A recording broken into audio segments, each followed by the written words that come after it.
Ethan was 22, freshly out of college, and still searching for meaning in his quiet life. Days felt long and dreams felt far away. One rainy afternoon, while wandering through town, he stepped into a small bookstore called Maple Leaf Books. It was the kind of place that smelled like coffee, rain, and paper, a little world of its own.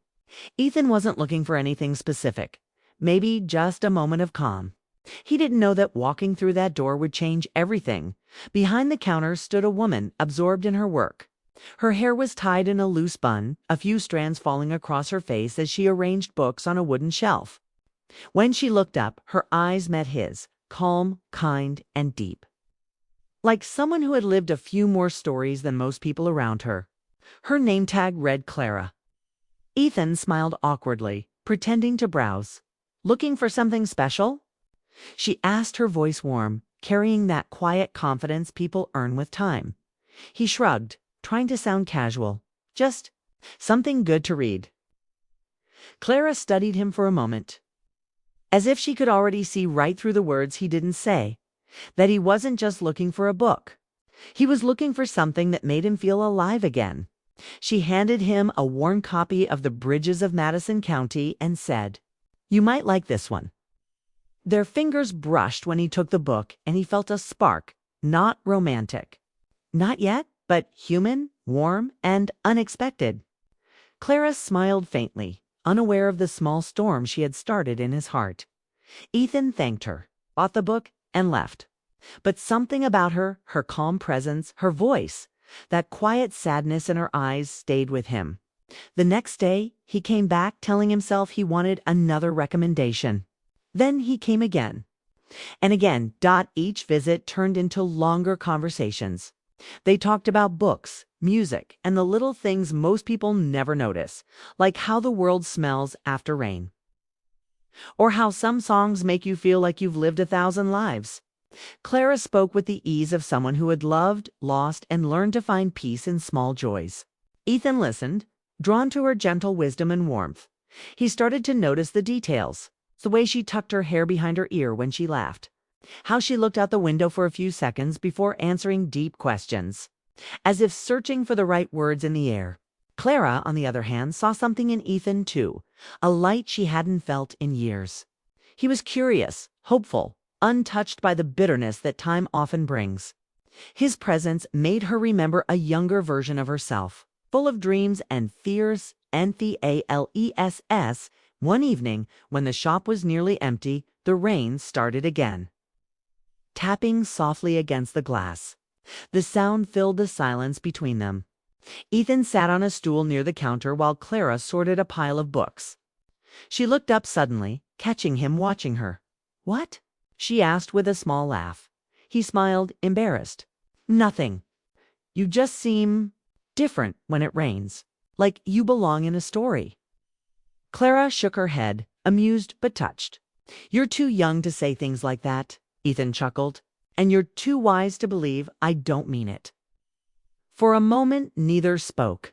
The rain outside grew heavier, and the air between them changed. Clara's expression softened. "You really shouldn't spend your evenings here, Ethan," she said quietly. "There are people your age doing much more exciting things." He looked around at the dimly lit bookstore, the shelves filled with words and worlds, and then back at her. "Maybe this is exciting," he said. She laughed softly, shaking her head. But there was a flicker of something in her eyes, something she tried to hide. "You're a strange young man," she said. "Maybe," he replied, smiling. "But I like it here. It feels right."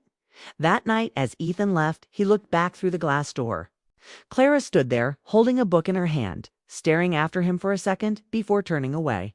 There was something about his presence she couldn't ignore, though she told herself it was nothing. He was kind, respectful, thoughtful, and far too young. But the heart she knew didn't always listen to reason. The next few days passed quickly. Ethan's visits became the quiet highlight of Clara's routine. He'd bring her coffee, help her carry boxes, and ask endless questions about writing and life. She told him about her unfinished novel, a story about two people who met too late but loved anyway. "Sounds sad," Ethan said once. "It's honest," she replied. Their bond grew naturally without either of them realizing it. There were no declarations, no promises, just moments that felt strangely complete. But deep down, Clara knew where this could lead, and that frightened her. She had been through heartbreak before. She had built her life around peace and solitude, not risk and longing. Ethan, though, didn't see years. He saw her soul, her laughter, her kindness. To him, age was just a number, and feelings didn't need permission. One Saturday, the bookstore was nearly empty again. Clara was closing early. Ethan stayed to help her turn off the lights. As they stood by the door, she looked at him with that familiar, gentle smile. "Ethan," she said softly, "you're a good man. But you're too young to be spending your time like this." He didn't argue this time. He just smiled faintly, a sadness hidden behind his calm eyes. "Maybe," he said, "but my heart doesn't seem to care." Clara froze for a second, then looked away, pretending to straighten the counter. She didn't reply because deep down, she knew her own heart had started to betray her too, when Ethan walked out into the cool evening air.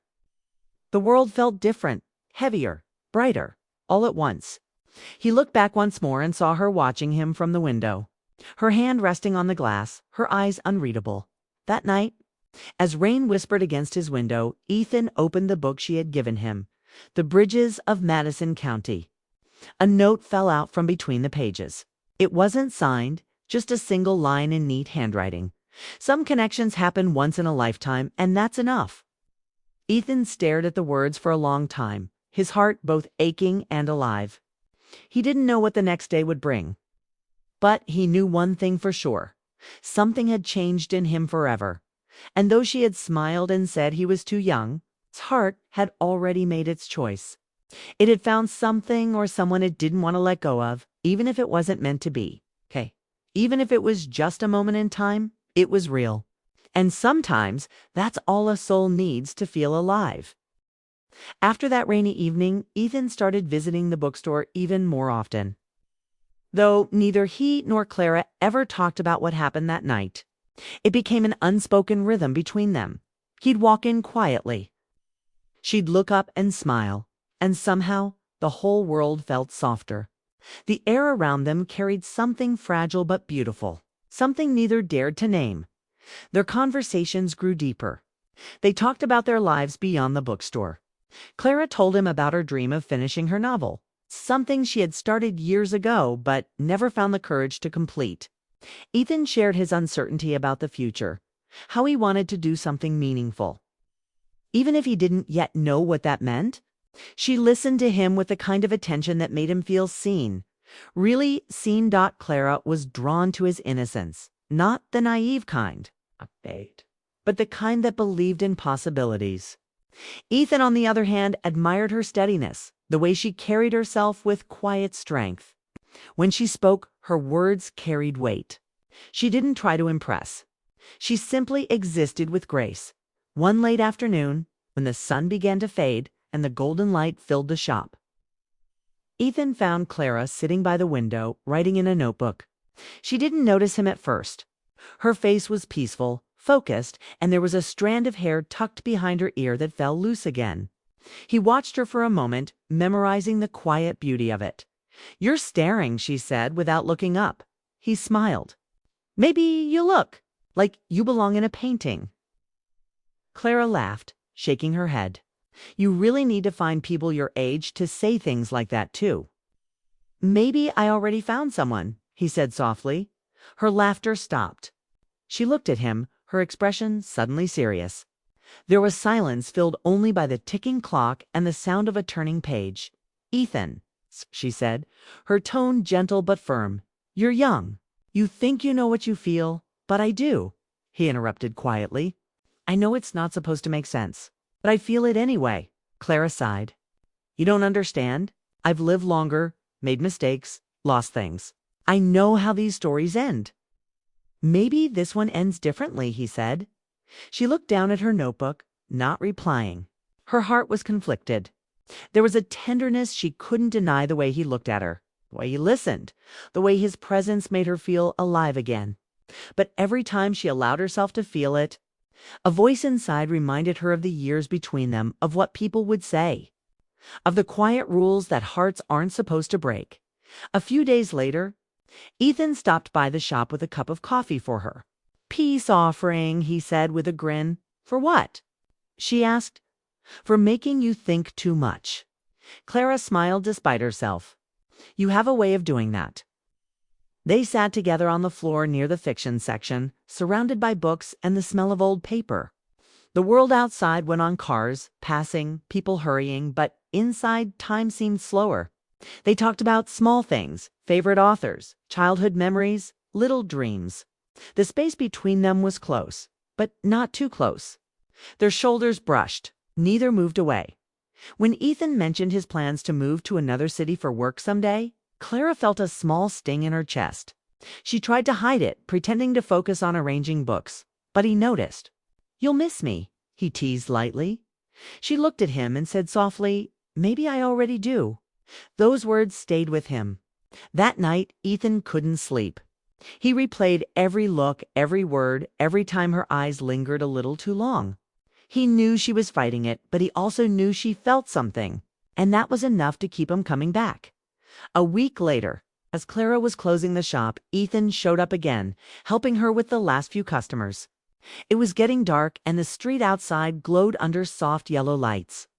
When the last person left, they stood together in the quiet shop, surrounded by shelves and the faint hum of the city outside.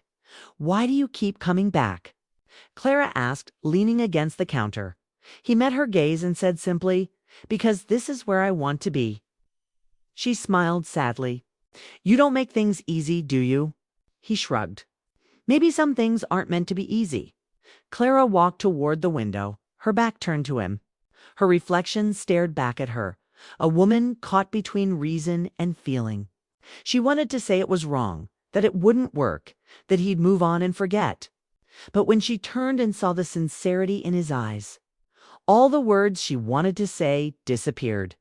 "You'll regret this someday," she whispered. He shook his head. "I don't think I will."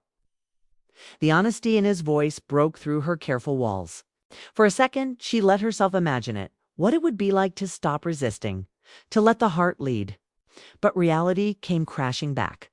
The world outside their small bubble wouldn't understand, and she wasn't ready to face that as he walked her to her car. The night was quiet except for the sound of crickets and the faint wind. When they reached her car, she turned to him and smiled gently. "Ethan," she said softly, "you should find someone who doesn't have to think twice about loving you." He looked at her, his expression calm, but full of something deep. "But what if my heart already decided?" She sighed, stepping closer, close enough that he could see the reflection of streetlights in her eyes. "Then your heart is going to get hurt." "Maybe," he said, "but it'll be worth it." Clara didn't know what to say. She could feel the pull between them, strong, undeniable, yet impossible. So she did what she always did when emotions became too much. She smiled, the same warm, distant smile that had drawn him in from the start, and said softly, "Good night, Ethan." He watched her drive away, the red taillights fading into the darkness. For a long time, he stood there, hands in his pockets, listening to the sound of the night. He wasn't angry or sad, just full of quiet certainty that what he felt was real. Inside her car, Clara's hands trembled slightly on the steering wheel. She had spent years building walls around her heart, convincing herself she was done with love. But Ethan, kind, persistent, genuine, had found a way in. She knew it wasn't fair, that she shouldn't encourage it. Yet every time she saw him, her heart betrayed her.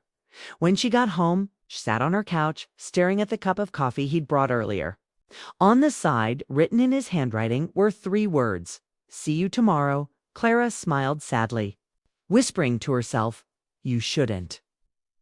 But her heart, quiet and stubborn, whispered back, "You will." And deep down, she knew the truth. She was already too far gone to pretend she didn't care. Weeks passed, and the connection between Ethan and Clara grew harder to hide. What began as quiet companionship had turned into something neither could fully control. They tried to act normal. She focused on her writing, and he pretended to visit for the books, but their eyes always betrayed them.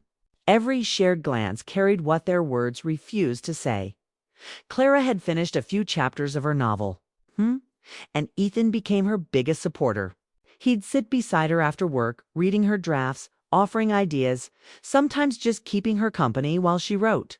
She said his presence helped her think, but in truth, it helped her feel. He reminded her of everything she thought she'd lost: warmth, laughter, and a reason to dream again. When her small publishing deal came through, Ethan was the first to know. He showed up at the bookstore with flowers and a grin that could light up the room. "I knew you could do it," he said, his voice full of pride. Clara felt tears forming. It had been years since anyone had celebrated her like that, not out of politeness, but out of genuine happiness. "You believed in me when I didn't," she said quietly. "I still do," he replied, and for a brief moment, she let herself believe that maybe, just maybe, their hearts could exist outside the rules. But as days went on, reality crept back in. People began to notice the way they looked at each other. The store manager once joked, "You two spend more time together than anyone else here." It was harmless, but Clara saw the unspoken question behind the words. That evening, as she drove home, she told herself it had to stop before it went too far. The next day, she acted distant. She spoke less, avoided long conversations, and didn't meet his eyes when he came in. Ethan noticed immediately. "Did I do something?" he asked softly. "No, not at all," she said, forcing a smile. "I'm just busy." But her tone wasn't convincing, and the warmth between them began to fade. Ethan kept trying, bringing coffee, asking about her book, waiting after work, but she always found an excuse to end the moment before it began. One evening, unable to bear the distance anymore, Ethan waited for her outside the bookstore. When she finally came out, the sky was painted with streaks of orange and gold. "Clara," he called gently. She stopped but didn't turn right away. "Why are you avoiding me?" he asked. She took a deep breath, then turned to face him.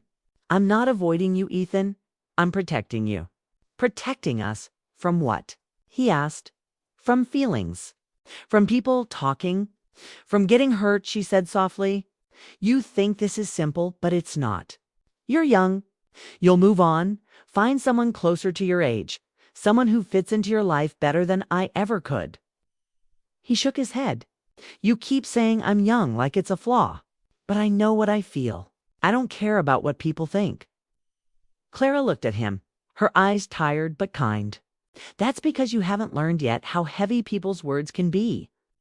He stepped closer, his voice steady but emotional. "You make it sound like loving you would be a mistake," her voice cracked. "It would be unfair." The silence that followed was heavy. The streetlights flickered on, casting a golden glow over their faces. She wanted to hug him, to tell him she wished things were different. But she knew if she did, she'd never be able to let go. So instead, she smiled sadly. "You'll understand one day, Ethan." Then she walked away, her heart breaking with each step. That night, Ethan couldn't sleep. The memory of her leaving, her soft voice saying "you'll understand one day," echoed in his head. He wanted to move on, but the truth was he didn't want to. He missed her laughter, her calm presence, the way she made him see the world differently. Days turned into weeks. They still saw each other at the bookstore, but everything had changed. Their conversations became short and polite, as if they were strangers learning to forget. Ethan tried to hide his disappointment, but Clara could see it. It tore her apart. Yet she stayed silent because letting him go, she believed, was the kindest thing she could do. Then came the night of her book launch.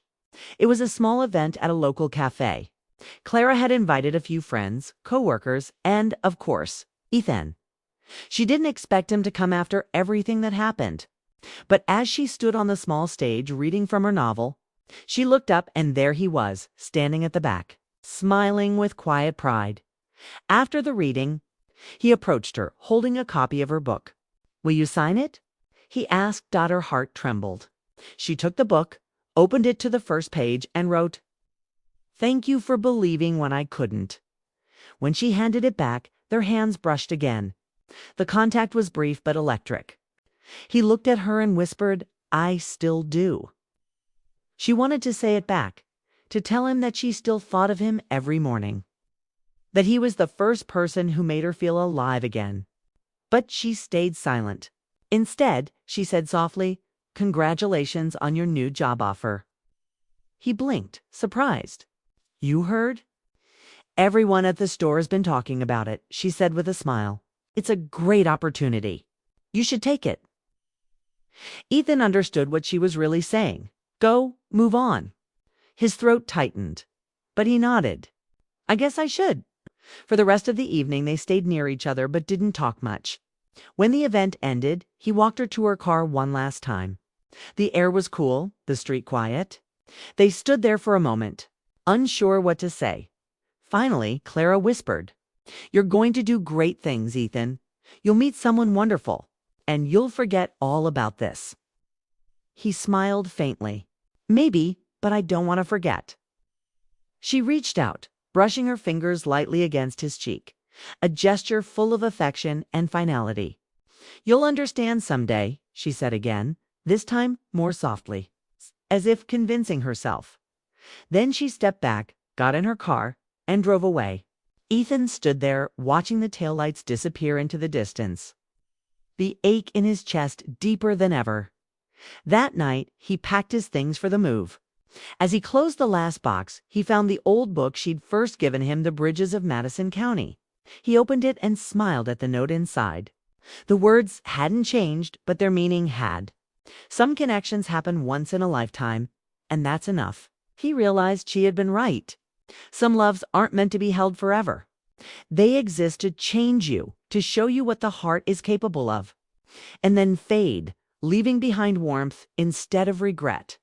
When Ethan left town the next morning, the sun was rising, painting the sky with soft colors.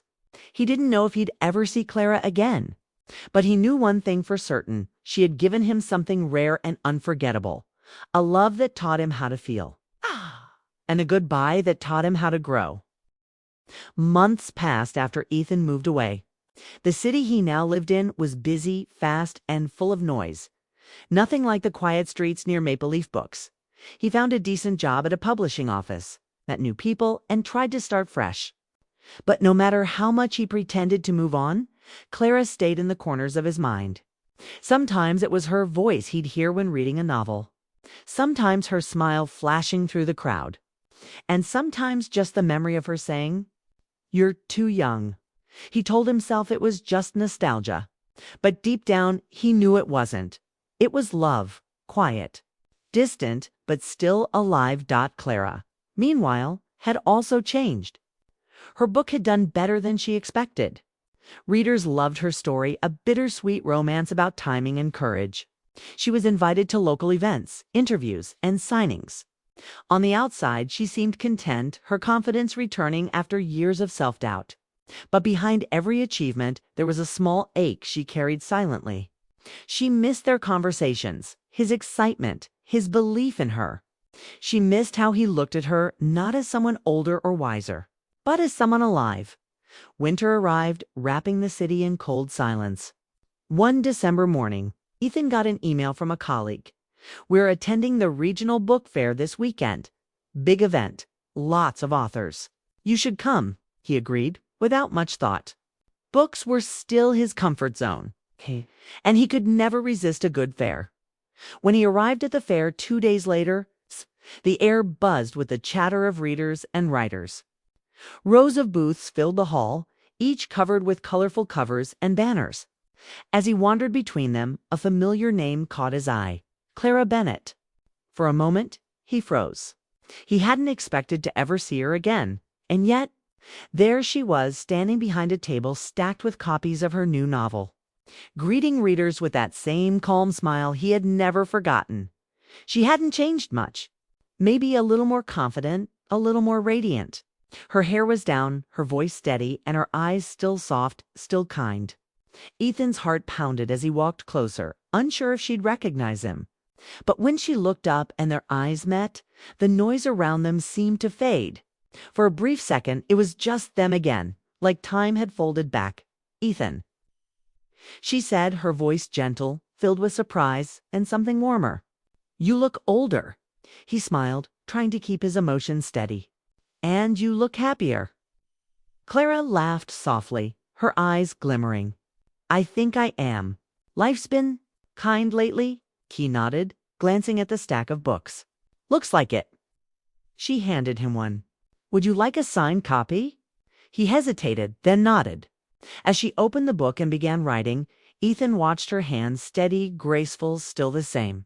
She handed the book back, and when he looked inside, beneath her neat signature, she had written, Some stories find their ending not when they're written, but when they're remembered.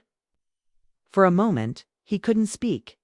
The words hit him like a quiet wave. Simple, true, and filled with everything they never said. That's beautiful, he said finally. She smiled softly. It felt right. There was a pause, a kind one. Around them, people moved, books exchanged hands, conversations flowed. But they stood in their own quiet world. Do you still write? She asked. Sometimes, he said. Not much. Mostly editing other people's work now. She nodded. That suits you. You always had an eye for detail. He laughed lightly. I had a good teacher.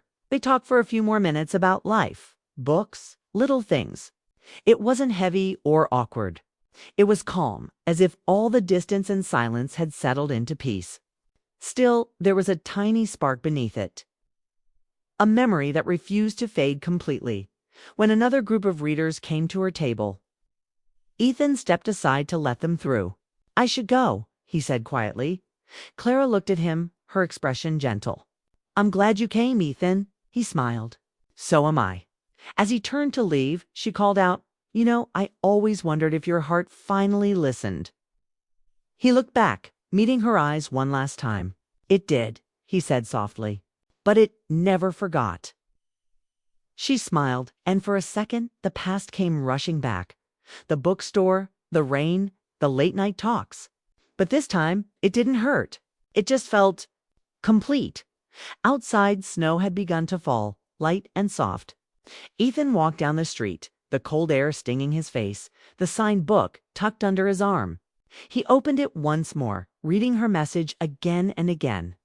Some stories find their ending not when they're written, but when they're remembered. He realized she was right. What they had wasn't about forever. It was about a moment of time when two lives touched and changed each other. They had given each other something real, even if it couldn't last. Clara, after the event, sat alone for a few minutes, watching the snow through the glass window. Her thoughts drifted to him, the boy who once stood in her bookstore, asking for a book recommendation and unknowingly changing her world. She whispered quietly, almost to herself, You were never too young. Maybe I was just too afraid. She smiled, closed her notebook, and packed her things. As she stepped outside, snowflakes clung to her hair. For the first time in a long while, she felt light, like her heart had finally forgiven itself for wanting what it wanted. Ethan walked through the city that evening, feeling at peace. The ache that had once followed him everywhere was gone. In its place was gratitude for meeting her, for learning from her, for understanding that love doesn't always need to end in forever. Sometimes it just needs to happen once, deeply and honestly. When he got home, he placed her signed book on his shelf. It sat beside the bridges of Madison County, the first book she ever gave him. 2 stories side by side, one that began it all, and one that helped it end.